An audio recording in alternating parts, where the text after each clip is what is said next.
Pourquoi la RDC ne s'en prend pas à l'Ouganda? Pourquoi la RDC ne s'en prend pas au Kenya? Et pourquoi la RDC reste silencieuse sur tout ce que l'Ouganda a fait dans ce pays? Est-ce que l'Ouganda n'a pas fait la même chose que le Rwanda? Bon, il faut d'abord comprendre le contexte dans lequel nous nous trouvons. Nous sommes dans un contexte très compliqué. Un contexte où vous arrivez, vous trouvez que le pays n'a pas d'armée. Le président est arrivé au pouvoir, on lui présente un chiffre.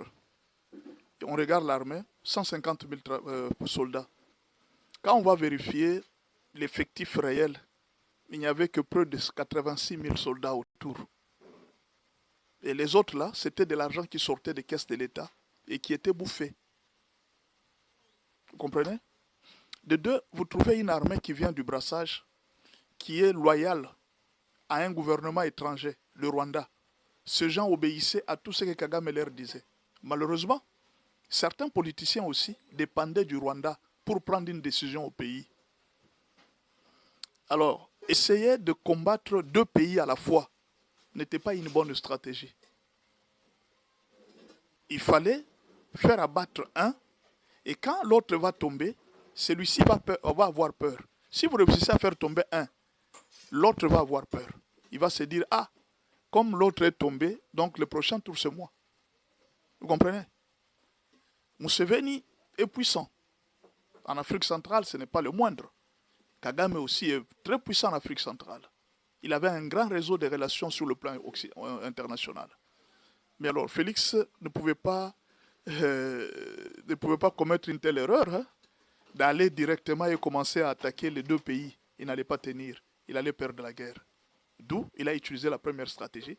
On attaque le Rwanda. Quand on va faire tomber le Rwanda, l'Ouganda, ça sera facile. Et d'ailleurs, l'Ouganda ne peut pas vivre sans la RDC. Hein. Nous sommes très forts. Le pays est très fort. Pourquoi? Parce que nous avons une grande population. La RDC importe des histoires. Presque tout ce que nous avons, nous importons à l'extérieur. Ce qui fait que c'est une grande puissance économique. L'Ouganda, on peut le faire fléchir seulement. Si on ferme Ougander, on ferme les frontières de Bunagana, et c'est fini. L'Ouganda va fléchir. Donc, je pense que ça a été sage de la part du président, de terminer d'abord avec un ennemi, et puis de venir s'occuper de l'autre après. Je pense que c'était très sage. Mais dire que la RDC néglige ce que l'Ouganda fait, non. Et après tous ces événements, il y aura une plainte que la RDC va déposer à la communauté internationale. C'est là qu'on va accuser le Rwanda, l'Ouganda et tous les autres pays qui étaient dedans. On y va lentement.